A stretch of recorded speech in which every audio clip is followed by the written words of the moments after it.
Hello and welcome. I'm Jennifer March, and this is not your mother's story time. This week we bring you The Rondoli Sisters by Guy de Maupassant. Maupassant was a 19th century French author remembered as a master of the short story form. He was a representative of the Naturalist school who depicted human lives and destinies and social forces in delusioned and often pessimistic terms, which is very evident in our story today. Maupassant was one of a fair number of 19th century Parisians who did not care for the Eiffel Tower. He often ate lunch in the restaurant at its base, not out of preference for the food, but because it was only there that he could avoid seeing its otherwise unavoidable profile. Maupassant penned his own epitaph. "I have coveted everything and taken pleasure in nothing." And now, The Rondoli Sisters by Guy de Maupassant.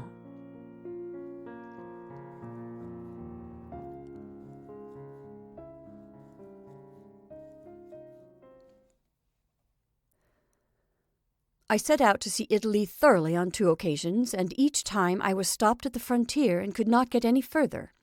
"So I do not know Italy," said my friend Charles Jouvin. And yet my 2 attempts gave me a charming idea of the manners of that beautiful country. Some time, however, I must visit its cities, as well as the museums and works of art with which it abounds. I will make another attempt to penetrate into the interior, which I have not yet succeeded in doing. You do not understand me, so I will explain. In the spring of 1874, I was seized with an irresistible desire to see Venice, Florence, Rome, and Naples. I am, as you know, not a great traveler. It appears to me a useless and fatiguing business. Nights spent in a train, the disturbing slumbers of the railway carriage, with the attendant headache, and stiffness in every limb, the sudden waking in that rolling box, the unwashed feeling, with your eyes and hair full of dust, the smell of the coal on which one's lungs feed, those bad dinners in the draughty refreshments room, are, according to my ideas, a horrible way of beginning a pleasure trip. After this introduction, we have the miseries of the hotel, of some great hotel full of people, and yet so empty, the strange room, and the doubtful bed. I am most particular about my bed. It is the sanctuary of life. We entrust our almost naked and fatigued bodies to it, so that they must be reanimated by reposing between soft sheets and feathers. There we find the most delightful hours of our existence, the hours of love and of sleep. The bed is sacred, and should be respected, venerated, and loved by us as the best and most delightful of our earthly possessions. I cannot lift up the sheets of a hotel bed without a shudder of disgust. Who has occupied it the night before? Perhaps dirty, revolting people have slept in it. I begin then to think of all the horrible people with whom one rubs shoulders every day, people with suspicious-looking skin, which makes one think of the feet and all the rest. I call to mind those who carry about with them the sickening smell of garlic or of humanity. I think of those who are deformed and unhealthy, of the perspiration emanating from the sick, of everything that is ugly and filthy in a man. And all this, perhaps, in a bed in which I am about to sleep. The mere idea of it makes me feel ill as I get into it. And then the hotel dinners, those dreary table d'hôte dinners in the midst of all sorts of extraordinary people, or else those terrible solitary dinners at a small table in a restaurant, feebly lighted by a wretched composite candle under a shade. Again, those terribly dull evenings in some unknown town. Do you know anything more wretched than the approach of dusk on such an occasion? One goes about as if almost in a dream, looking at faces that one has never seen before and never will see again, listening to people talking about matters which are quite indifferent to you in a language that perhaps you don't understand. You have a terrible feeling, almost as if you were lost, and you continue to walk on so as not to be obliged to return to the hotel, where you would feel more lost still because you are at home, in a home which belongs to anyone who can pay for it. and at last you sink into a chair of some well-lighted cafe, whose gilding and lights oppress you 1,000 times more than the shadows in the streets. Then you feel so abominably lonely sitting in front of the glass of flat bock beer that a kind of madness seizes you, the longing to go somewhere or other, no matter where, as long as you need not remain in front of that marble table amid those dazzling lights. And then suddenly you are aware that you are really alone in the world, always and everywhere, and that in places which we know, the familiar jostlings give us the illusion only of human fraternity. At such moments of self-abandonment and somber isolation in distant cities, one thinks broadly, clearly, and profoundly. Then one suddenly sees the whole of life outside the vision of eternal hope, apart from the deceptions of our innate habits and of our expectations of happiness, which we indulge in dreams never to be realized. It is only by going a long distance from home that we can fully understand how short-lived and empty everything near at hand is. By searching for the unknown, we perceive how commonplace and evanescent everything is. Only by wandering over the face of the earth can we understand how small the world is, and how very much alike it is everywhere. How well I know, and how well I hate and almost fear those haphazard walks through unknown streets. And this was the reason why, as nothing would induce me to undertake a tour in Italy by myself, I made up my mind to accompany my friend Paul Pavier. You know Paul, and how he idolizes women. To him the earth is habitable only because they are there. The sun gives light and is warm because it shines upon them. The air is soft and balmy because it blows upon their skin and ruffles the soft hair on their temples. And the moon is charming because it makes them dream and imparts a languorous charm to love. Every act and action of Paul's has woman for its motive. All his thoughts, all his efforts, and all hopes are centered in them. When I mentioned Italy to Paul, he at first absolutely refused to leave Paris. I, however, began to tell him of the adventures I had on my travels. I assured him that all Italian women are charming, and I made him hope for the most refined pleasures in Naples, thanks to certain letters of introduction which I had.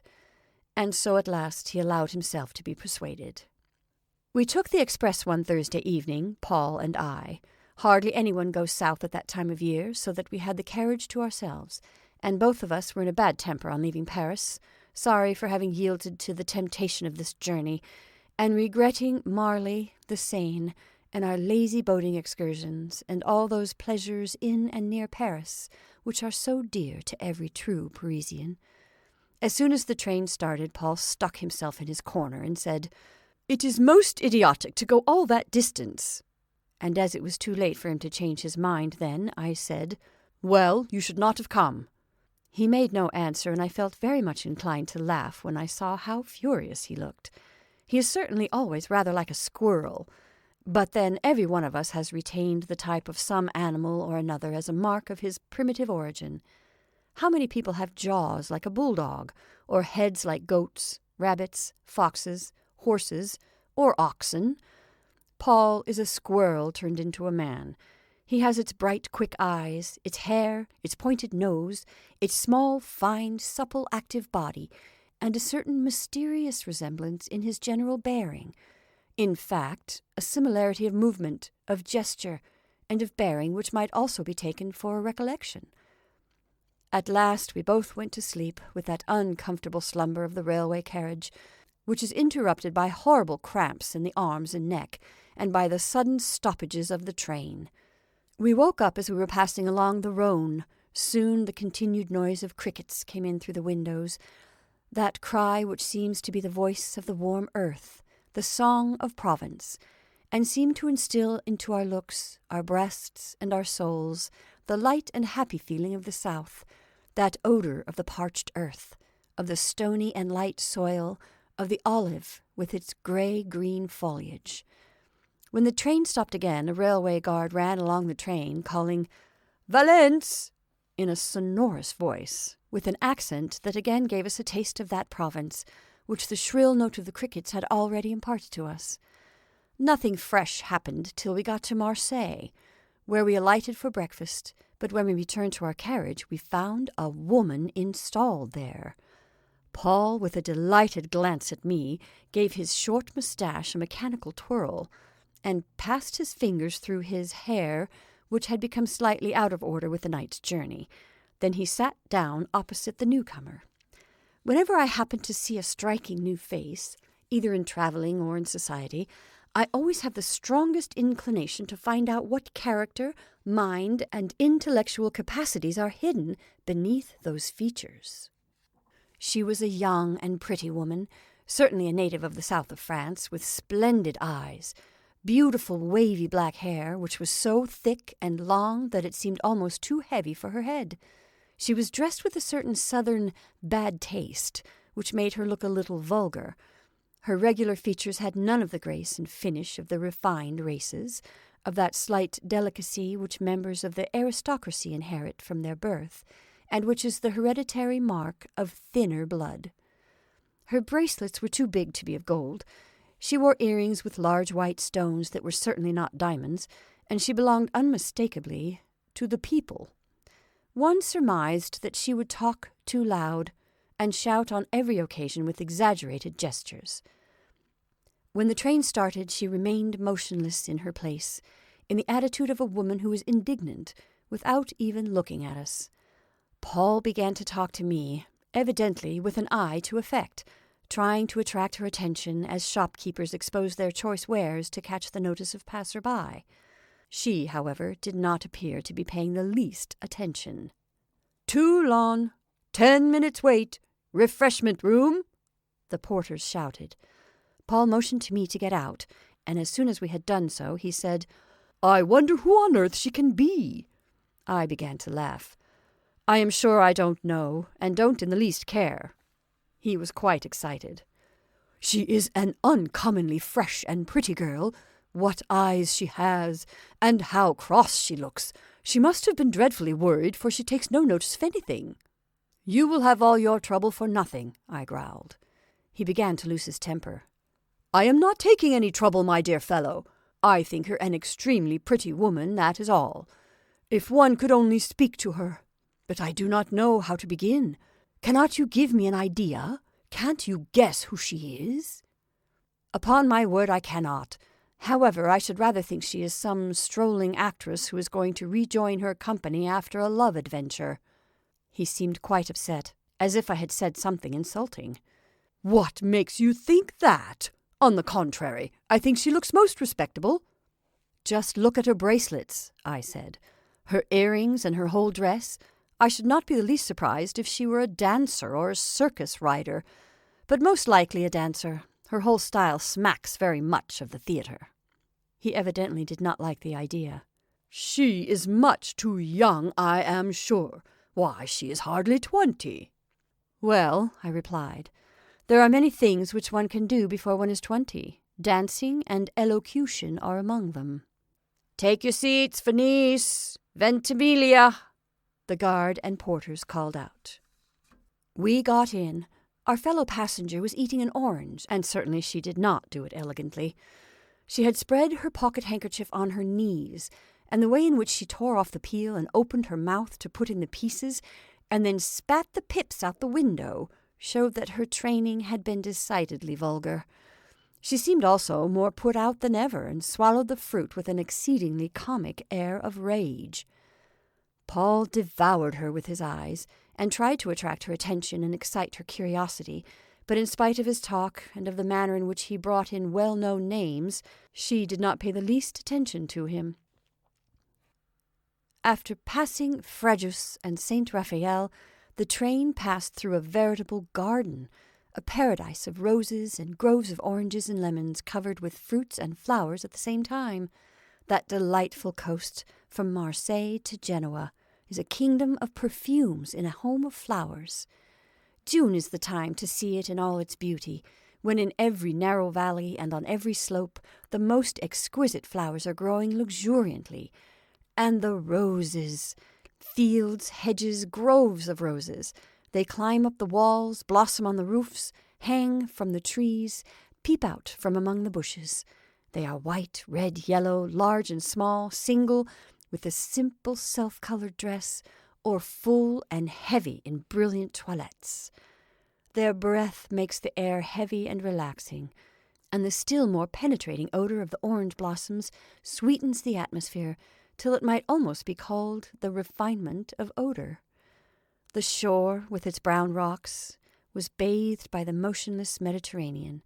The hot summer sun stretched like a fiery cloth over the mountains, over the long expanses of sand, and over the motionless, apparently solid, blue sea. The train went on through the tunnels, along the slopes, above the water, on straight, wall-like viaducts, and a soft, vague, saltish smell, a smell of drying seaweed, mingled at times with the strong, heavy perfume of the flowers. But Paul neither saw, looked at, nor smelled anything, for our fellow traveller engrossed all his attention. When we reached Cannes, as he wished to speak to me, he signed to me to get out, and as soon as we did so, he took me by the arm. "Do you know, she is really charming. Just look at her eyes. I never saw anything like her." "Don't excite yourself," I replied, "or else address her if you have any intentions that way. She does not look unapproachable, I fancy, although she appear to be a little grumpy." "Why don't you speak to her?" he said. "I don't know what to say, for I am always terribly stupid at first. I can never make advances to a woman in the street. I follow them, go round and round them, and quite close to them, but never know what to say at first. I only once tried to enter into conversation with the woman in that way. As I clearly saw that she was waiting for me to make overtures, and as I felt bound to say something, I stammered out, 'I hope you are quite well, madam.' She laughed in my face, and I made my escape. I promised to Paul to do all I could to bring about a conversation, and when we had taken our place again, I politely asked our neighbour, 'Have you any objection to the smell of tobacco, madam?' She merely replied, 'Non capisco.' So she was an Italian. I felt an absurd inclination to laugh. As Paul did not understand a word of that language, I was obliged to act as his interpreter. So I said in Italian, 'I asked you, madam, whether you had any objection to tobacco smoke?' With an angry look, she replied, 'Che mi fa?'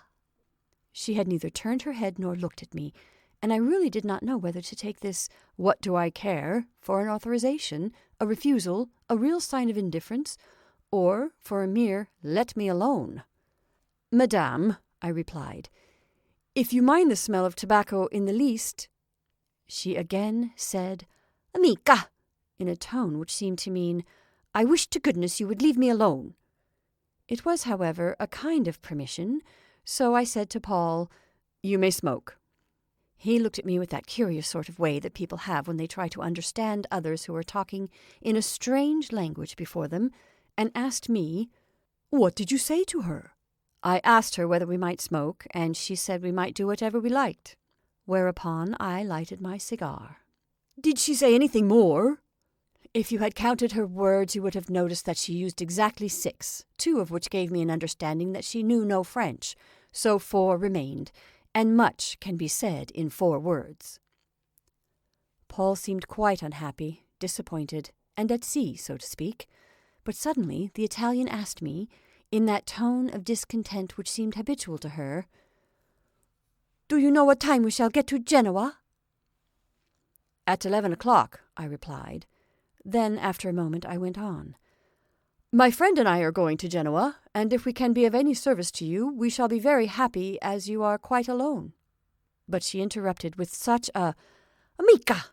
that I did not venture another word. "What did she say?" Paul asked. "She said she thought you were charming." But he was in no humour for joking, and begged me dryly not to make fun of him, so I translated her question and my polite offer, which had been so rudely rejected. Then he became as restless as a caged squirrel.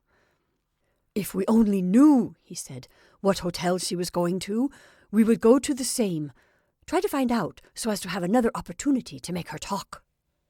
It was not particularly easy, and I did not know what pretext to invent, desirous as I was to make the acquaintance of this unapproachable person. We passed Nice, Monaco, Mentone, and the train stopped at the frontier for the examination of luggage. Although I hate those ill-bred people who breakfast and dine in railway carriages, I went and brought a quantity of good things to make one last attack on her by their means. I felt sure that this girl must ordinarily be by no means inaccessible. Something had put her out and made her irritable, but very little would suffice, a mere word or some agreeable offer to decide her and vanquish her. We started again, and we three were still alone. I spread my eatables on the seat. I cut up the fowl, put the slices of ham neatly on a piece of paper, and then carefully laid out our dessert, strawberries, plums, cherries, and cakes, close to the girl. When she saw that we were about to eat, she took a piece of chocolate and 2 little crisp cakes out of her pocket and began to munch them. "Ask her to have some of ours," Paul said in a whisper. "That is exactly what I wish to do, but it is rather a difficult matter." As she, however, glanced from time to time at our provisions, I felt sure that she would still be hungry when she had finished what she had with her. So, as soon as her frugal meal was over, I said to her, "It would be very kind of you if you would take some of this fruit." Again she said, "Mica," but less crossly than before. "Well then," I said, "may I offer you a little wine? I see you have not drunk anything.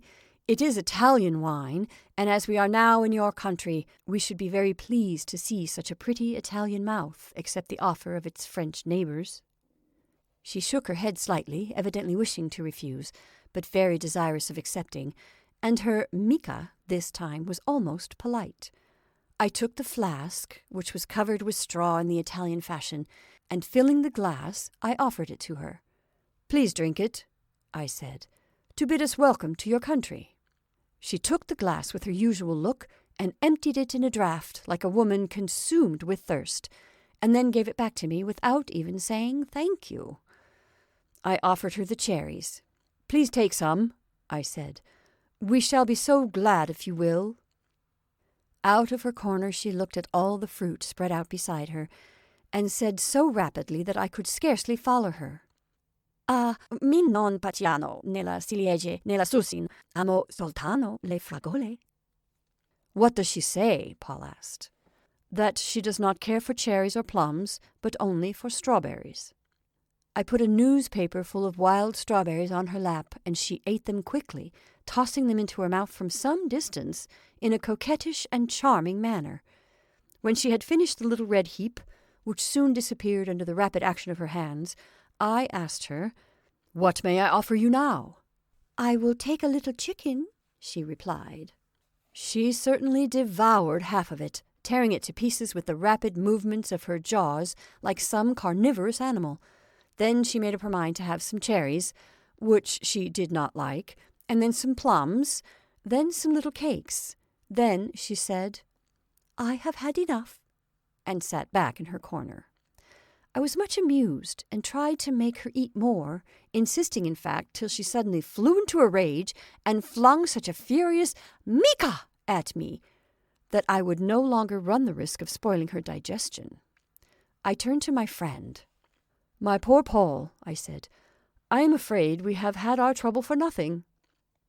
The night came on, one of those hot summer nights which extend their warm shade over the burning and exhausted earth. Here and there in the distance, by the sea, on capes and promontories, bright stars, which I was at times almost inclined to confound with lighthouses, began to shine on the dark horizon.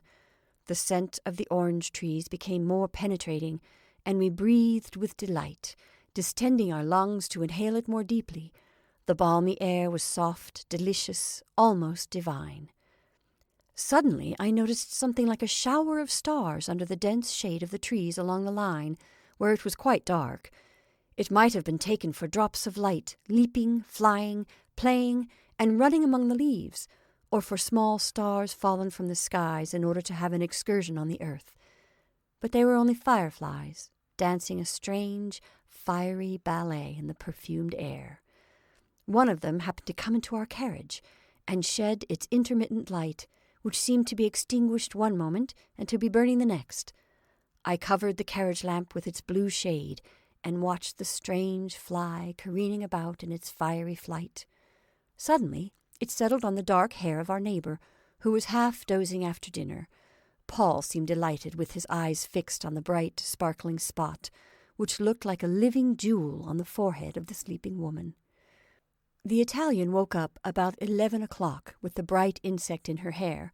When I saw her move, I said, "We are just getting to Genoa, madam," and she murmured, without answering me, as if possessed by some obstinate and embarrassing thought, "What am I to do, I wonder?" And then she suddenly asked, "Would you like me to come with you?" I was so taken aback that I really did not understand her. "With us? How do you mean?" She repeated, looking more and more furious. "Would you like me to be your guide now, as soon as we get out of the train?" "I am quite willing, but where do you want to go?" She shrugged her shoulders with an air of supreme indifference. "Wherever you like. What does it matter to me?" She repeated her "Que me fa?" twice. "But we are going to the hotel." "Very well, let us go to the hotel," she said, in a contemptuous voice. I turned to Paul and said, "She wishes to know whether we should like her to come with us." My friend's utter surprise restored my self-possession. He stammered, "With us? Where to? What for? How?" "I don't know, but she made this strange proposal to me in a most irritated voice. I told her that we were going to the hotel, and she said, 'Very well, let us go there.' I suppose she is without a penny. She certainly has a very strange way of making acquaintances." Paul, who was very much excited, exclaimed, "I am quite agreeable. Tell her that we will go wherever she likes." Then, after a moment's hesitation, he said uneasily, "We must know, however, with whom she wishes to go, with you or with me." I turned to the Italian, who did not even seem to be listening to us, and said, "We shall be very happy to have you with us, but my friend wishes to know whether you will take my arm or his." She opened her black eyes wide with vague surprise and said, "Que ne fa?" I was obliged to explain myself. "In Italy, I believe, when a man looks after a woman, fulfills all her wishes, and satisfies all her caprices, he is called a patito. Which of us will you take for your patito?" Without the slightest hesitation, she replied, "You." I turned to Paul. "You see, my friend, she chooses me. You have no chance." "All the better for you," he replied in a rage. Then, after thinking for a few minutes, he went on, "Do you really care about taking this creature with you? She will spoil our journey. What are we to do with this woman, who looks like I don't know what? They will not take us in any decent hotel." I, however, just began to find the Italian much nicer than I had thought her at first, and I was now very desirous to take her with us. The idea delighted me. I replied, "My dear fellow, we have accepted, and it is too late to rescind. You were the first to advise me to say yes." "It is very stupid," he growled, "but do as you please." The train whistled, slackened speed, and we ran into the station. I got out of the carriage and offered my new companion my hand. She jumped out lightly, and I gave her my arm, which she took with an air of seeming repugnance. As soon as we had claimed our luggage, we set off into the town, Paul walking in utter silence. "To what hotel shall we go?" I asked him. "It may be difficult to get into the city of Paris with a woman, especially with this Italian." Paul interrupted me. "Yes, with an Italian who looks more like a dancer than a duchess. However, that is no business of mine. Do as you please." I was in a state of perplexity. I had written to the city of Paris to retain our rooms, and now I did not know what to do. 2 commissionaries followed us with our luggage.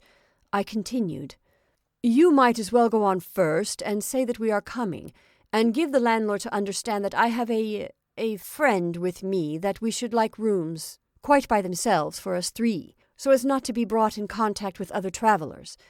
He will understand, and we will decide according to his answer." But Paul growled, "Thank you. Such commissions and such parts do not suit me by any means. I am not come here to select your apartments or to minister to your pleasures." But I was urgent. "Look here, don't be angry. It is surely far better to go to a good hotel than to a bad one, and it is not difficult to ask the landlord for 3 separate bedrooms and a dining room." I put a stress on 3, and that decided him. He went on first, and I saw him go into a large hotel while I remained on the other side of the street with my fair Italian, who did not say a word, and followed the porters with the luggage. Paul came back at last, looking as dissatisfied as my companion. "That is settled," he said, "and they will take us in, but there are only 2 bedrooms. You must settle it as you can." I followed him, rather ashamed of going in with such a strange companion. There were 2 bedrooms separated by a small sitting room. I ordered a cold supper, and then I turned to the Italian with a perplexed look. "We have only been able to get 2 rooms, so you must choose which you like." She replied with her eternal "Che mi fa?" And I, thereupon, took up her little black wooden trunk, such as servants use, and took it into the room on the right, which I had chosen for her. A bit of paper was fastened to the box, on which was written, "Mademoiselle Francesca Rondoli, Genoa." "Your name is Francesca?" I asked, and she nodded her head without replying. "We shall have supper directly," I continued. "Meanwhile, I dare say you would like to arrange your toilette a little?" She answered with a mica, a word which she employed just as frequently as "Che mi fa?" But I went on. "It is always pleasant after a journey."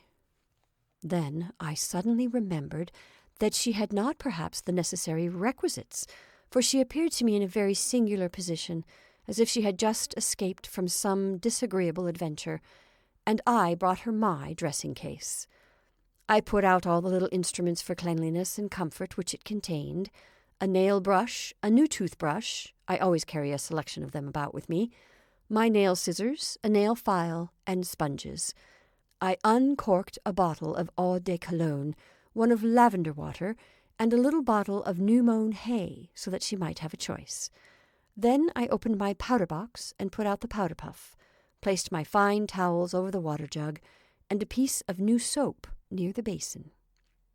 She watched my movements with a look of annoyance in her wide-open eyes, without appearing either astonished or pleased at my forethought. "Here is all that you require," I then said. "I will tell you when supper is ready." When I returned to the sitting-room, I found that Paul had shut himself in the other room, so I sat down to wait. A waiter went to and fro, bringing plates and glasses. He laid the table slowly, then put a cold chicken on it, and told me that all was ready. I knocked gently on Mademoiselle Rondoli's door. "Come in," she said, and when I did so, I was struck by a strong, heavy smell of perfumes, as if I were in a hairdresser's shop.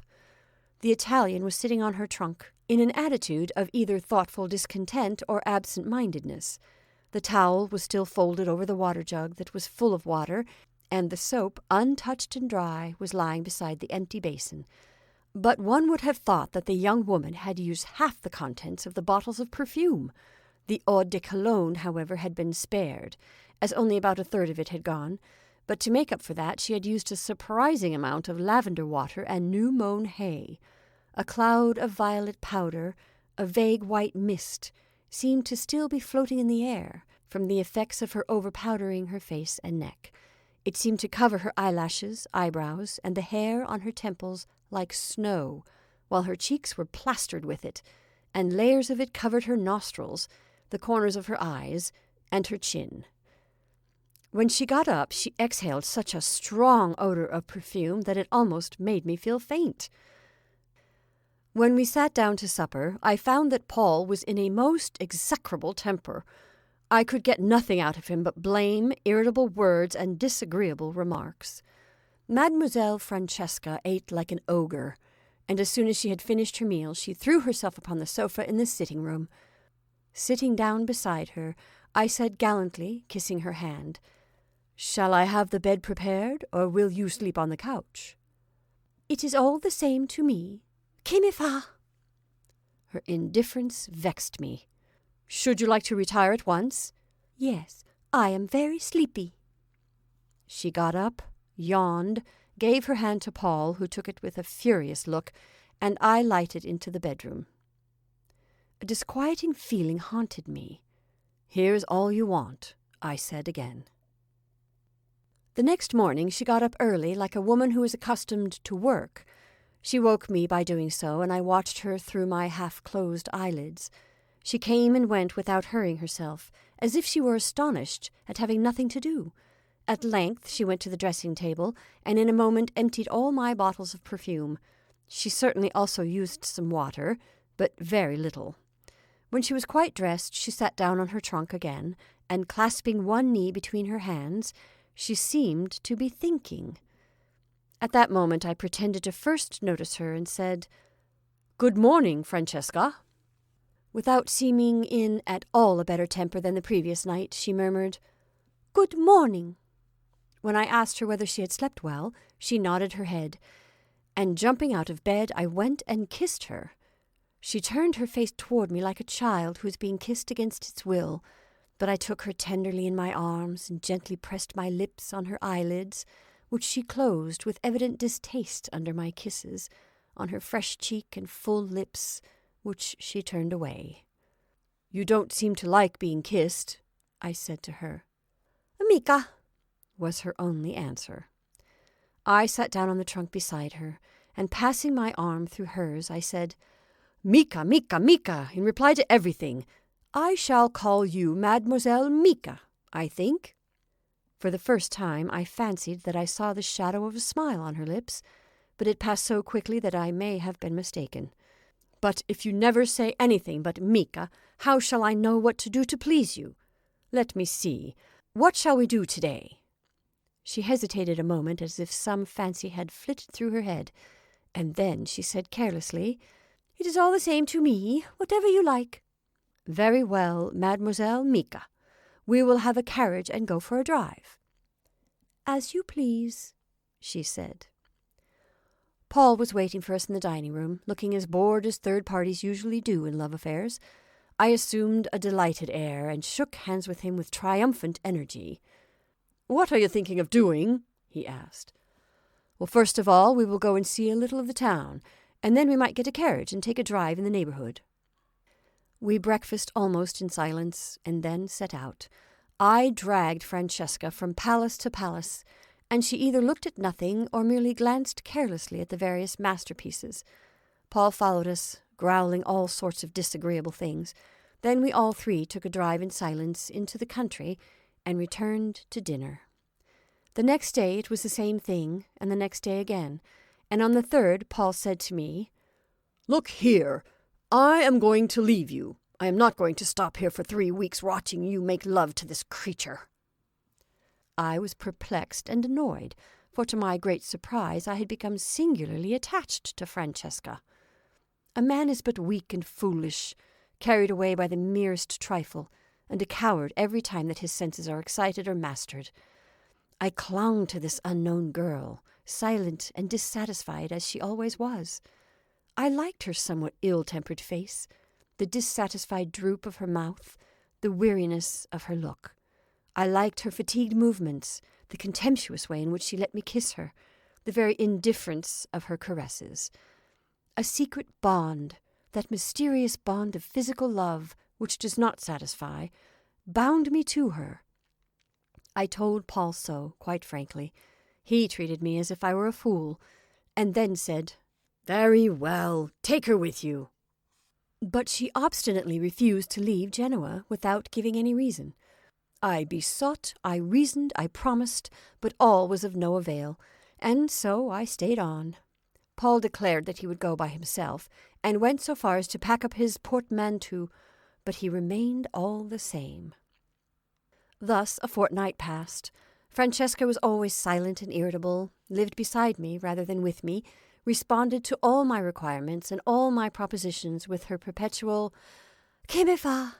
or her no less perplexing "Mica."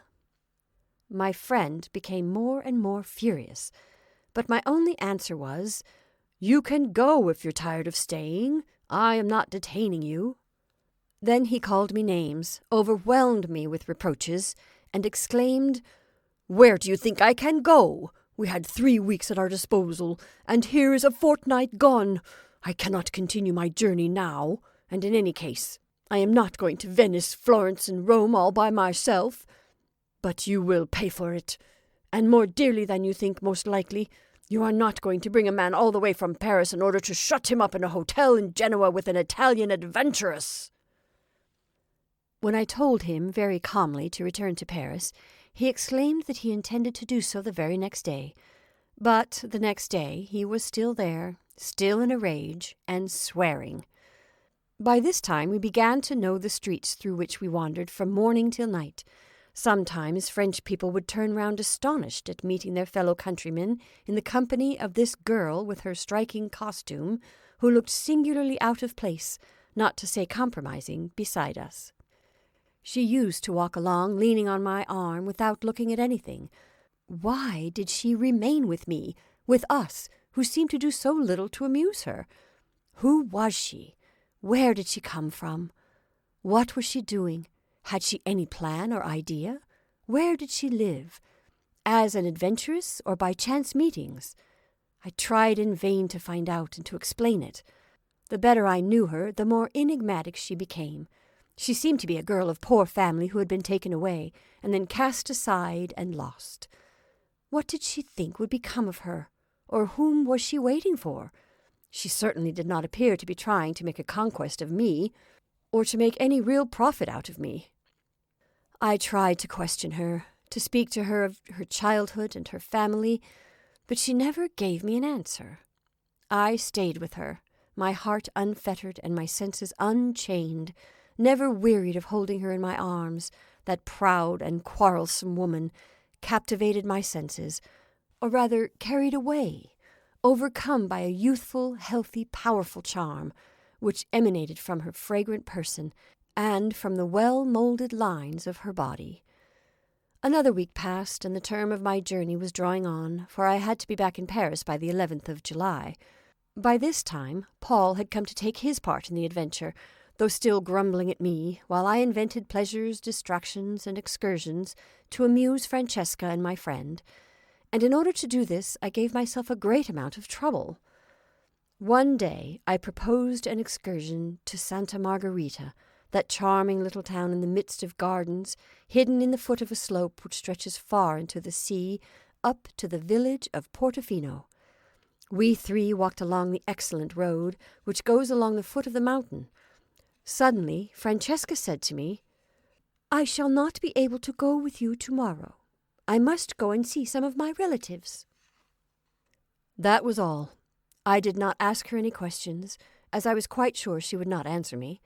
The next morning she got up very early. When she spoke to me, it was in a constrained and hesitating voice. "If I do not come back again, shall you come and fetch me?"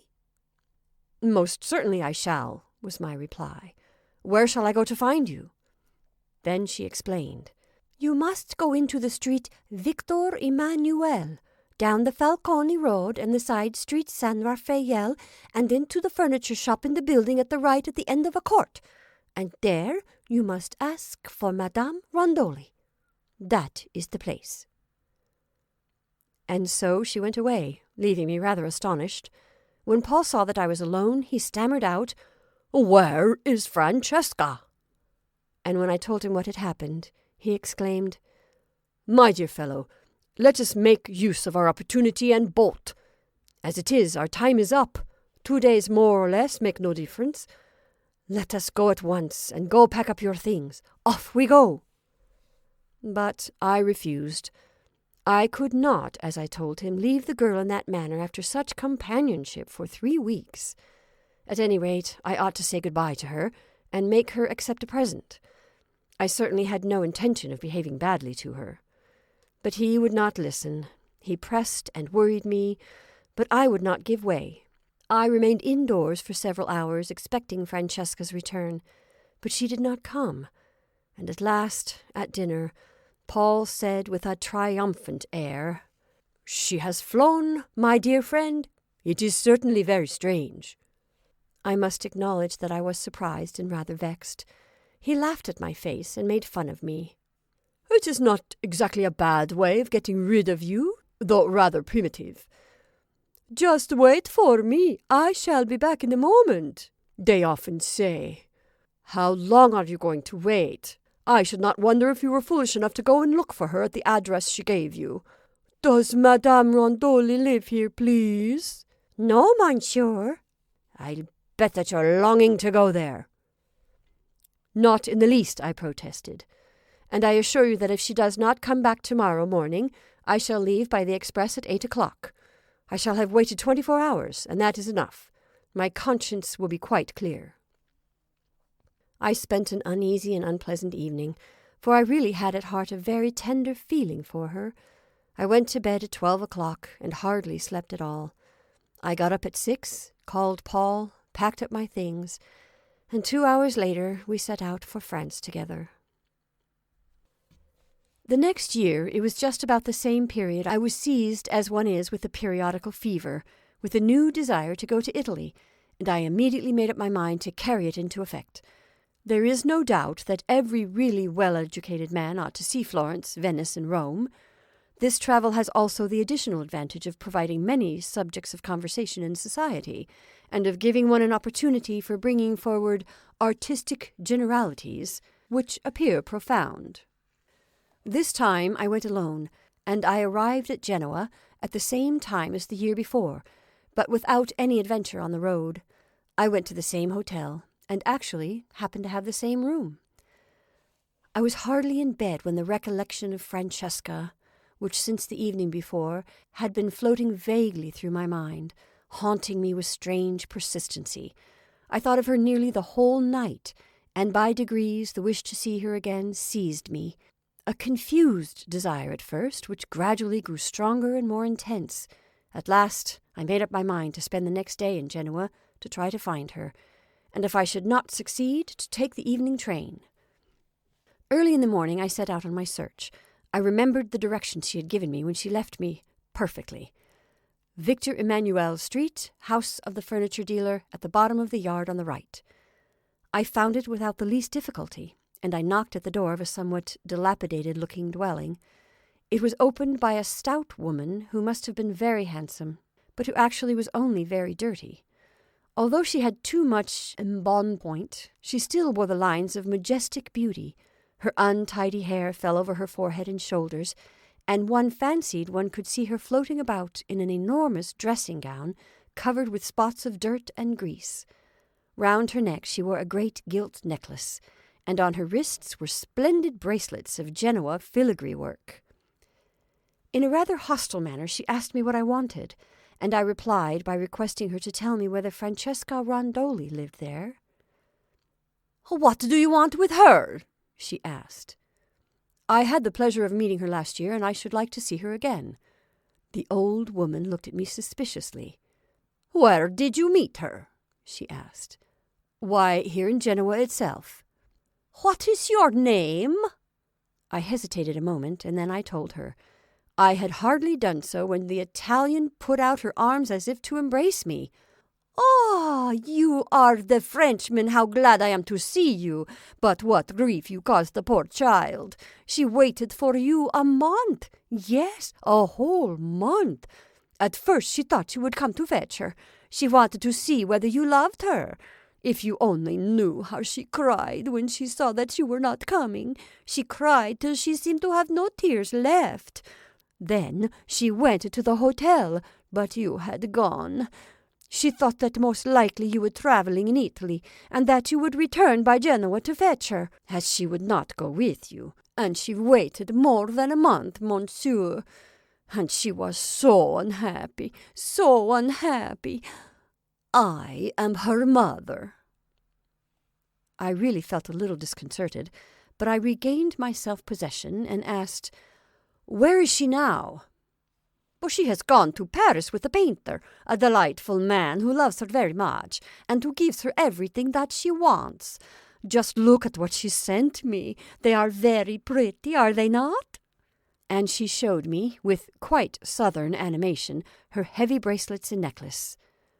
"I have also," she continued, "earrings with stones in them, a silk dress, and some rings, but I only wear them on grand occasions. Oh, she is very happy, monsieur, very happy. She will be so pleased when I tell her you have been here. But pray come in and sit down. You will take something or other, surely?" But I refused, as I now wished to get away by the first train. But she took me by the arm and pulled me in, saying, "Please come in. I must tell her that you have been here." I found myself in a small, rather dark room, furnished with only a table and a few chairs. She continued, "Oh, she is very happy now, very happy. When you met her in the train, she was very miserable. She had had an unfortunate love affair in Marseille, and she was coming home, poor child. But she liked you at once, though she was still rather sad, you understand. Now she has all she wants, and she writes and tells me everything that she does. His name is Bellarmine, and they say he is a great painter in your country. He fell in love with her at first sight. But you will take a glass of syrup? It is very good. Are you quite alone this year?" "Yes," I said, "quite alone." I felt an increasing inclination to laugh, as my first disappointment was dispelled by what Mother Rondoli said. I was obliged, however, to drink a glass of her syrup. "So you are quite alone?" she continued. "How sorry I am that Francesca is not here now. She would have been company for you all the time you stayed. It is not very amusing to go about all by oneself, and she will be very sorry also." Then, as I was getting up to go, she exclaimed, "But would you not like Carlotta to go with you? She knows all the walks very well. She is my second daughter, monsieur." No doubt she took my look of surprise for consent, for she opened the inner door and called out, up the dark stairs which I could not see, "Carlotta! Carlotta! Make haste down, my dear child!" I tried to protest, but she would not listen. "No, she will be very glad to go with you. She is very nice, and much more cheerful than her sister. She is a good girl, a very good girl, whom I love very much." In a few moments a tall, slender, dark girl appeared, her hair hanging down, and her youthful figure showing unmistakably beneath an old dress of her mother's. The latter at once told her how matters stood. "This is Francesca's Frenchman. You know, the one whom she knew last year. He is quite alone, and has come to look for her, poor fellow. So I told him that you would go with him to keep him company." The girl looked at me with her handsome dark eyes, and said, smiling, "I have no objection, if he wishes it." I could not possibly refuse, and merely said, "Of course I shall be very glad of your company." Her mother pushed her out. "Go and get dressed directly. Put on your blue dress and your hat with the flowers, and make haste." As soon as she had left the room, the old woman explained herself. "I have 2 others, but they are much younger. It costs a lot of money to bring up 4 children. Luckily, the eldest is off my hands at present." Then she told all about herself, about her husband, who had been an employee on the railway, but who was dead, and she expatiated on the good qualities of Carlotta, her second girl, who soon returned, dressed as her sister had been, in a striking, peculiar manner. Her mother examined her from head to foot, and after finding everything right, she said, "Now, my children, you can go." Then turning to the girl, she said, "Be sure you are back by 10 o'clock tonight. You know the door is locked then." The answer was, "All right, Mamma, don't alarm yourself." She took my arm, and we went wandering about the streets, just as I had wandered the previous year with her sister. We returned to the hotel for lunch, and then I took my new friend to Santa Margherita, just as I had taken her sister the previous year. During the whole fortnight which I had at my disposal, I took Carlotta to all the places of interest in and about Genoa. She gave me no cause to regret her sister. She cried when I left her, and the morning of my departure I gave her 4 bracelets for her mother, besides a substantial token of my affection for herself. One of these days I intend to return to Italy, and I cannot help remembering, with a certain amount of uneasiness, mingled with hope, that Madame Rondoli has 2 more daughters.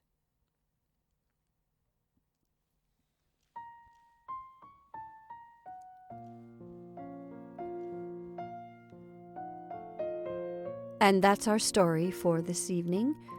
I hope you enjoyed The Rondoli Sisters by Guy de Maupassant.